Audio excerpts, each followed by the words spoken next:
hindi naman po talaga sobrang body odor, pero pawisin po ako, very sweaty. Kaya gusto ko pa rin naman ko ng sweaty name before.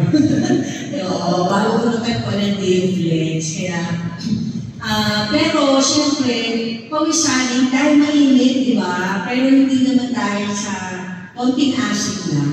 Hindi naman yung talagang body odor. So what made you say yes to be the first brand ambassador of Day-Flex?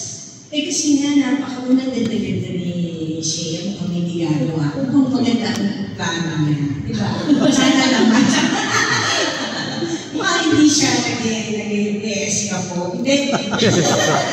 Hindi, mukha siya legit na maganda, masama, masaya. Parang, alam mo yun, gusto ko siya, nagustuhan ko siya personally at the same time, sa Pilipinas talaga, or sa buhay natin, is very essential po na meron tayong Day-Flex or Day-Off. Kasi di ba, hindi, buti din ready. Mas mahirap tayo sa gitna ng show, pawis na pawis ka, tapos magkamangalangoy, or di ba, hindi mo masama sa pawis yan eh. Tapos mahilig pa ako ng jelly ba? So, siyempre lalo may pawis dyan.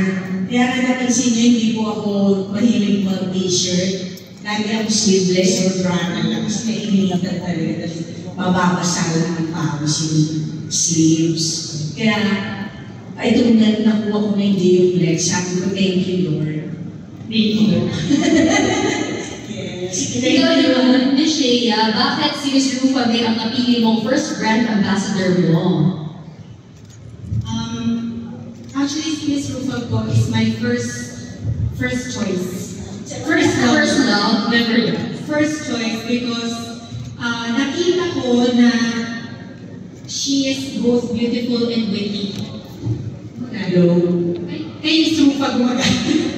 Hello. May phone. Naubos. Hello. Naubos na yung budget sa inyo. Sa akin.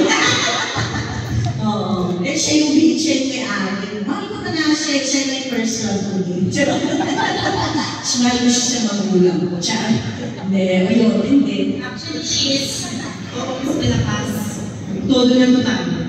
And napanaginipan ko si Ms. Rufa. Yun ang kumbaga naging start ng quest namin ma-contact siya. Sa panaginip, sinasabi niya sa akin, go. Gumo ka ng gumo. And that time, I was formulating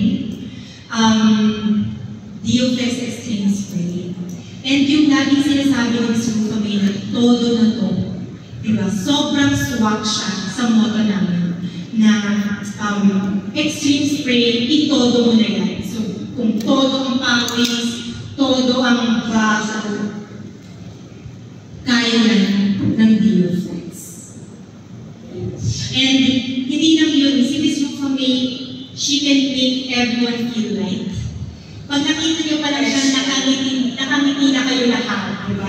Talaga? She's beautiful, she's witty, she's funny. Di ba lahat na lang meron sa kanya? And those are values, sabi ko. For Day-Flex, kailangan namin isang spokesperson. So we need a brand ambassador na kayang ikwento ang storya ng Day-Flex. And that is you, Ms. Rufa May.